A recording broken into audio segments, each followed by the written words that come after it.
My name is Kelly, and my life was forever changed when my husband Jerry abandoned me with his ailing parents and embarked on a 2-year vacation. Little did I know that he would show up only to claim his inheritance. But as fate would have it, I had a trick up my sleeve, and what unfolded was a satisfying and juicy revenge. Jerry and I were once deeply in love, or so I thought. Our story began with us meeting through a dating app. My ex-husband had passed away after a long battle with cancer, and after 5 years of grieving, my friends convinced me to start dating again. Jerry and I had texted for a long time before finally deciding to meet up for a date. One date led to another and then to another until 2 years later Jerry proposed to me. Jerry made sure to involve my daughter Kimmy in everything. Kimmy was only 5 years old when her biological father passed away. However, Kimmy and Jerry took a great liking to each other and were practically inseparable. It was truly a dream come true for me. Together, Jerry and I dreamed bigger dreams, dreams of a blissful life together, raising our daughter Kimmy, owning a house, vacationing to other countries, etc. However, 6 years into our marriage, both of his parents, Bertha and Larry, were afflicted by severe illnesses requiring constant attention and medical care. Jerry asked me if it would be possible for us to take care of them together. Babe, I kind of have a big request to make. What is it, Jer? So, you know how my parents are currently not in the best of health, right? Yeah, they both have a lot going on. I feel so bad for them. I wish I could help them out. Yeah, about that. I was thinking about it, and they're my parents, Kelly. I can't abandon them. They need a lot of care right now, and neither of them can take care of themselves, let alone each other. I know, darling. That's why we decided on putting them in an old age home.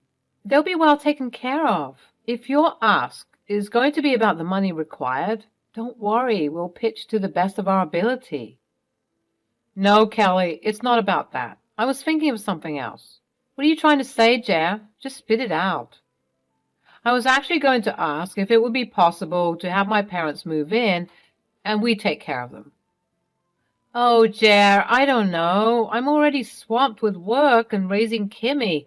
I really want to, but... Oh, no, darling, you won't be doing it all alone. They're my parents, so I will definitely be doing just the same amount of work as you, if not more. I promise. Oh, what the hell. Okay, I love Bertha and Larry. Plus, I think Kimmy would love to live with her grandparents. Thanks a lot, Kelly. I promise I won't let you down. You better not. Having taken care of my ex-husband for quite a while, I had some experience being a caregiver. Bertha suffered from a debilitating autoimmune disease which left her bedridden and reliant on specialized treatments. Larry, on the other hand, battled a chronic heart condition that required constant monitoring and medication adjustments. Their fragile health became the center of our lives, as their deteriorating conditions necessitated round-the-clock care. At first, Jerry seemed committed to the cause. We worked together tirelessly, juggling work, parenting, and the care of his parents. I'll admit it wasn't easy. Countless sleepless nights, hospital visits, and emotional stress became our new reality.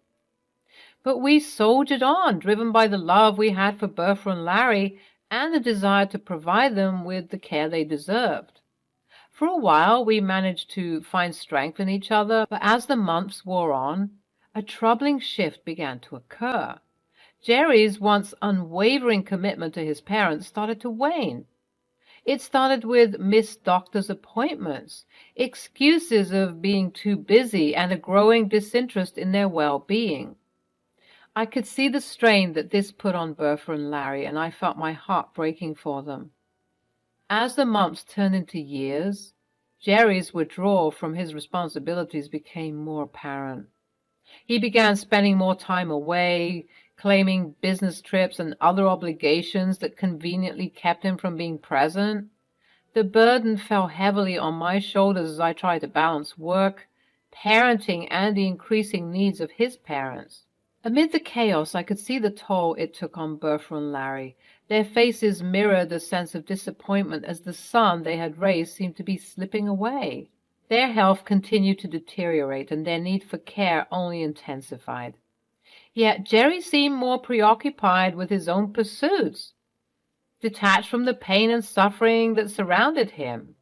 2 years into being his parents' caregivers, Jerry told us that he would be away on another business trip for 2 weeks. A huge argument between Jerry and Kimmy and I ensued. "Jerry, how can you just leave us like this? Your parents need us and you're walking out the door without a care in the world?"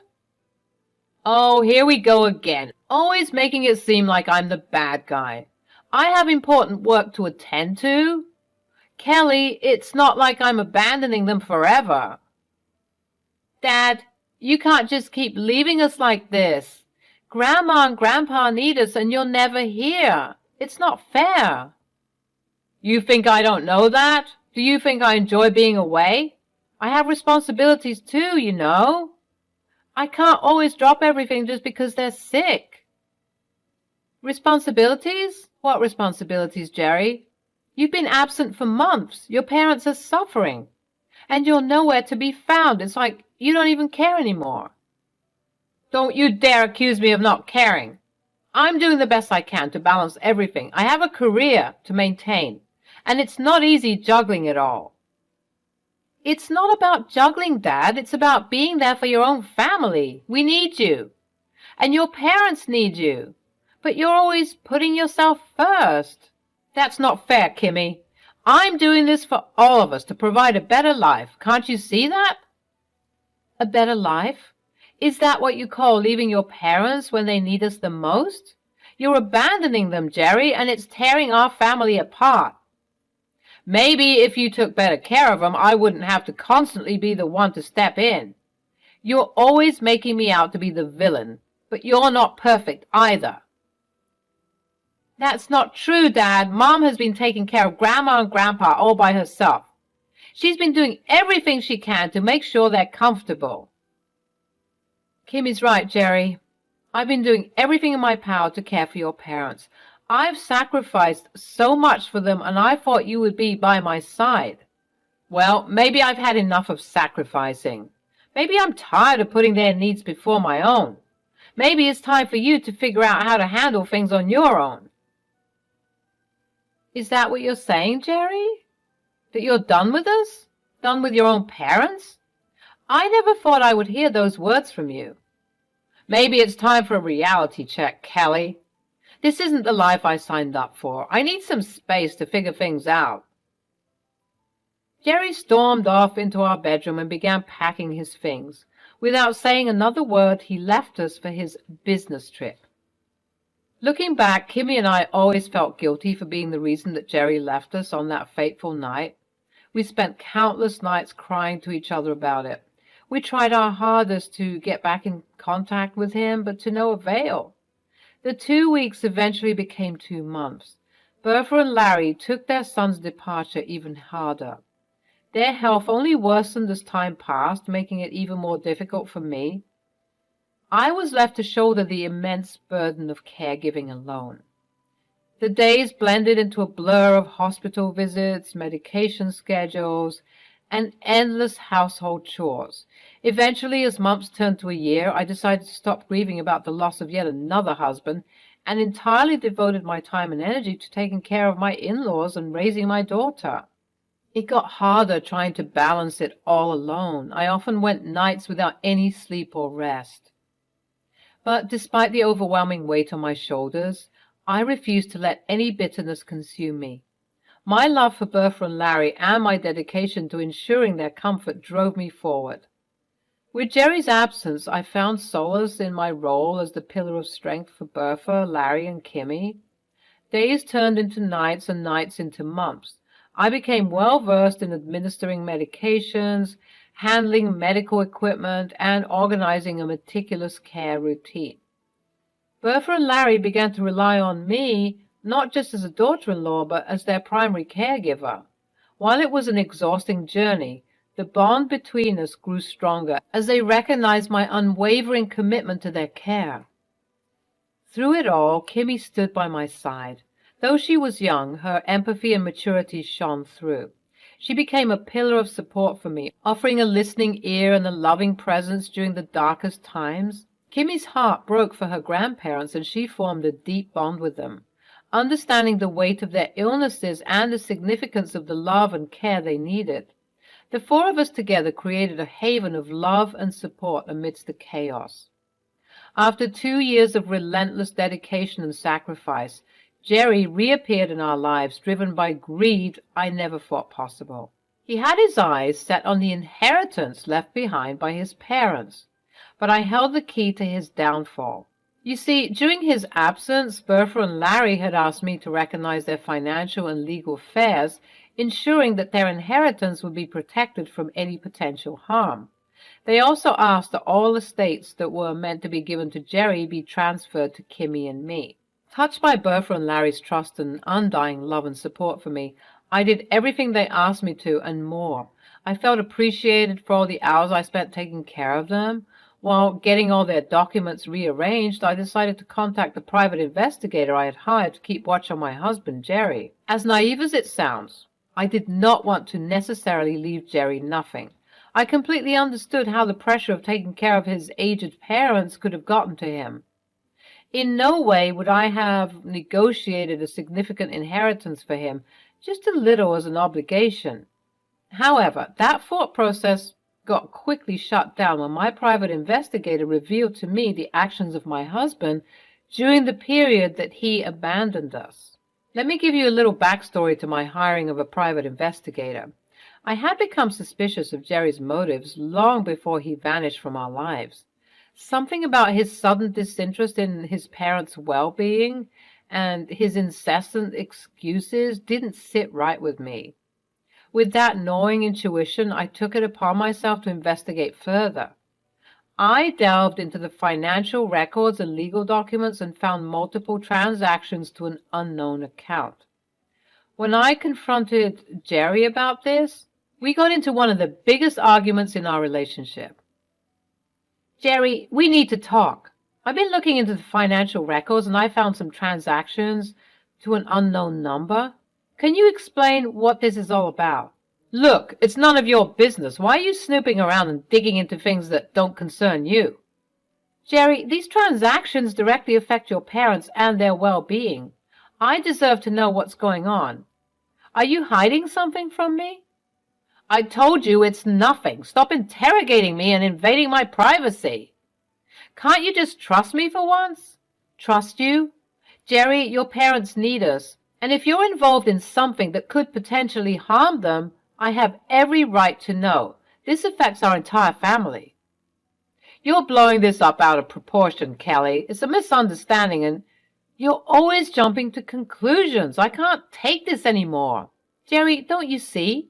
Your sudden disinterest in your parents, the mysterious transactions. Something isn't right. We're a team, and we need to address this together. Address what, Kelly? There's nothing to address. I'm tired of your accusations and constant meddling. Maybe I should just leave if you can't trust me. Leave? Are you serious, Jerry? You're willing to abandon your parents and your family because you refuse to answer a simple question? Is that the kind of person you've become? You're pushing me to my limit, Kelly. I can't handle your constant suspicion and lack of faith in me. If you can't accept that, then maybe we're better off apart. Tired of Jerry's lies and lack of involvement in his parents' care, I decided to hire a private investigator. The reports I got seemed mundane and nothing out of the ordinary, which made me heavily regret my decision. The guilt of my actions, along with the stress of taking care of my in-laws and raising my daughter, made me let go of the PIs, however. After Jerry left us without a word, I rehired my PI and had him silently collect data until I asked for it. I had almost forgotten about it until Bertha and Larry brought up their paperwork. Now, armed with new information, I vowed to myself that if Jerry were to show up again, I would make his life a living hell. So when Jerry reappeared in our lives, I was prepared to fulfill my promise to myself. He walked back into our houses as if he hadn't abandoned us for the past 2 years.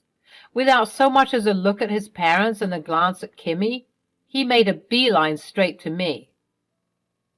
Kelly, it's about time we had a serious conversation. I'm back now, and I expect my rightful share of the inheritance from my parents. Are you kidding me, Jerry? After all this, that's the first thing you have to say? No concern for your parents, no acknowledgement of your absence? Just your share of the inheritance? Look, I don't have time for sentimentalities. I left to pursue my interests, and now I'm back to claim what's rightfully mine. You should be grateful I even came back. Grateful? Grateful for what, Jerry? For abandoning your parents where they needed us the most? For leaving me to shoulder the entire burden on my own? You have some nerve. Oh, please. You act like taking care of them was some kind of burden. You've always enjoyed playing the martyr, Kelly. But let's not forget who worked hard to earn this inheritance. Worked hard? Is that what you call it? Leaving your parents to suffer while you galvanated off on your own vacation? They needed us, Jerry. They needed their son, and you turned your back to them. They had you, didn't they? You seemed to have it all under control. I knew you'd take care of things. Besides, they're not my responsibility alone. I have a life to live. Your life? What about our life, Jerry? What about the vows we took, the promises we made? This is our family, our parents, and you've betrayed us in the worst possible way. Betrayed? Please spare me the theatrics. I'm simply asserting my rights. I'll get my share, whether you like it or not, and don't even think about trying to stop me. Jerry, you've shown your true colors. Your arrogance and indifference have left a lasting mark on your family. But mark my words, I won't let you take advantage of your parents. They deserve better. Good luck with that, Kelly. You're in for a rude awakening if you think you can stand in my way. Just remember, I'll always get what's rightfully mine. I wanted to do nothing more than rip his face off, but I knew that his smirk would soon be wiped off his face when I handed him his parents' wills. True to my prediction, Jerry's smile quickly turned upside down as his eyes scanned the documents for his name. Upon discovering that his name was omitted from his parents' wills, a storm of anger and resentment consumed Jerry. Blinded by his pride and desperation, he vowed to exact revenge on me, accusing me of undue influence in his vulnerable parents. I never revealed the huge ace I had up my sleeve, the reason for his abandonment. With a calm voice, I asked him to leave our home, and so he stormed out. It wasn't shocking that Jerry decided to sue me in court. It was a move that was expected from a man who was trying desperately to regain control of a situation that had gotten out of his control and mend his shattered ego. He made false accusations, but they were meant to damage my reputation and portray himself as the victim in a twisted story. Therefore, the trial, Jerry's words, were dripping with poisonous accusations. To back up his victimhood narrative, he distorted the facts and painted a false picture. His dramatic performance was intended to sway the judge and jury by winning over their compassion while skewing their verdict. The truth, however, could not be hidden within the walls of the courtroom. The evidence I presented demonstrated my unwavering commitment to Bertha and Larry's well-being. Witness testimony, medical records, and financial records reveal the countless hours spent caring for their needs, ensuring their comfort, protecting their ears. The tide began to turn as the weight of my commitment and sincerity became apparent. Jerry's lies brought to unravel, revealing the hollows of his claims. Even baseless accusation crumbled under scrutiny, leaving him grasping at straws. However, I wasn't done yet. I wasn't satisfied with winning the case like this. I wanted Jerry to suffer. When the time came for me to take a stand and speak the truth, I decided to reveal what I had learned through my private investigator. With a calm yet resolute voice, I recounted the events that had unfolded during his 2-year vacation. I revealed the countless hours I spent caring for his ailing parents, the sleepless nights spent by the side, and the sacrifices I had made to ensure their well-being. I painted a vivid picture of his negligence, highlighting his abuse during their most vulnerable moments. And then I dropped the bombshell. I revealed the hidden truth behind his departure. It wasn't just about a vacation or work obligations. No, Jerry had left us for another woman. He had abandoned his family, shattering our lives with his selfish desires. Jerry's lawyer tried to argue that what I was saying was made up. However, my lawyer presented the court with all the evidence. Text messages, emails, photos, credit cards, you name it. I had it all. Jerry was all dumbfounded, not knowing how to react now that his entire truth was laid bare for the world to see. Even though this would have been enough of a blow for Jerry, I didn't stop. My lawyer had called to the witness stand a surprise witness. It was Jerry's affair partner. All the color in Jerry's face drained. His lawyer was shaking his head in disappointment while every so often glaring at Jerry. My best guess would be that Jerry hadn't told his lawyer the entire truth. Upon finding out about Jerry's affair partner, I decided to do a little research into her. It turned out that she was his ex, the woman he dated right before me. When Jerry came knocking at our doors, I decided to contact her and check if she knew anything about Jerry's life with us. Together, we decided that she would not change her behavior towards Jerry until the trial to avoid raising any suspicion. She agreed to take the stand for me. While on the stand, she revealed how Jerry had begun texting her 3 years ago. He had told her that he missed her and that his life without her had been miserable. They reconnected and started dating. 1 year later, he told her his job was transferring him to her city, and so she offered him a place to stay. He had never once mentioned the fact that he was married or that he abandoned his ailing parents. He had proposed to her a month ago and told her that his parents had left him a large inheritance, but he needed to go back to his hometown to claim it. Allie made eye contact with Jerry and threw her ring in his direction and asked him to never contact her again. The revelation shook the room. Bertha and Larry, who were already frail due to their illnesses, were overcome with a mixture of disappointment and sorrow. Jerry had been raised to be more than this, but he had proved to be nothing more than a heartless opportunist. Their eyes welled up with tears as they realized their own son had abandoned them. Kimmy's innocence was shattering when she discovered her father had abandoned his family for another woman. Her eyes were filled with rage, but she remained still. Jerry tried to defend himself now that he was exposed, but his words fell on deaf ears. The evidence was too overwhelming. He had gambled away the love and trust of his family, and now he would face the consequences. The judge weighed the facts before delivering a verdict that would seal Jerry's fate. The judge ruled in favor of Bertha and Larry, recognizing the years of care and dedication I had poured into their lives. Jerry's inheritance, once thought to be his birthright, was rightfully denied. The sweet taste of victory washed over me as I realized that I had not only protected my in-laws' legacy, but also exposed Jerry for the fraud he was. It was a fight for justice and the protection of the ones I loved. Jerry had no choice but to face the reality of his greed and deceit. The taste of victory was bittersweet, knowing that our lives would forever be shaped by this tumultuous chapter. So here I am, sharing my tale with you to remind you that even in the face of heartbreak, betrayal, and seemingly insurmountable odds, justice can prevail. Revenge can be a dish best served cold while being backed up by love and unconditional support.